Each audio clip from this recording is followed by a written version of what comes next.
5টা বৈশিষ্ট্য। 1 নম্বরে আল্লাহ তাআলা বললেন, হে নবী, নিশ্চয় আমি আপনাকে সাক্ষ্যদাতা হিসেবে প্রেরণ করেছি। সাক্ষ্যদাতা, বিষ্ণু ইসা ইসলাম সাক্ষ্য দিবেন, এজন্য শাহিদ। শাহিদ মানে সাক্ষ্যদাতা। আওয়াজ করে বলুন, শাহিদ মানে কি? তিনি সাক্ষ্য দিবেন। মুবাশশির, 2 নম্বর বৈশিষ্ট্য হচ্ছে তিনি মুবাশশির। মুবাশশিরুম বিরহমাতিল্লাহি ওয়া বিল জান্নাহ, তিনি আল্লাহর রহমতের সুসংবাদ দেন, তিনি আল্লাহর জান্নাতের সুসংবাদ দেন। সুবহানাল্লাহ পড়েন।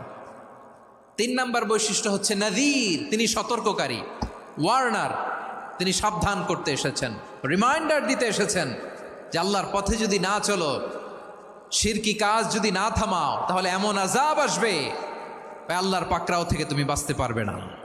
তিনি নাযীর। বিষ্ণু ইসা ইসলামের 4 নম্বর বৈশিষ্ট্য হচ্ছে দাঈয়ান ইলাল্লাহ, তিনি আল্লাহর দিকে আহ্বানকারী। এই যে আমরা আমাদেরকে পরিচয় দেই যে আমরা দাঈ, বলি না? বলি যে উনি হচ্ছেন একজন দাঈ ইলাল্লাহ। বহু বচন আমরা বলি আদ-দুআত ইলাল্লাহ, এটা কোরআনের এই আয়াত থেকে এসেছে। সুবহানাল্লাহ পড়েন। ওয়া দাঈয়ান ইলাল্লাহি বিইذনিহি, আল্লাহর আদেশে বিষ্ণু ইসা ইসলাম আল্লাহর দিকে মানুষকে ডাকেন। এবং বিষ্ণু ইসা ইসলামের 5 নম্বর বৈশিষ্ট্য হচ্ছে সিরাজাম মুনীরা, আলোদানকারী প্রদীপ, আলোকদীপ্ত প্রদীপ, যে আলো দিয়ে তিনি গোটা বিশ্বকে আলোকিত করেছেন। আওয়াজ করে পড়েন আল্লাহু আকবার।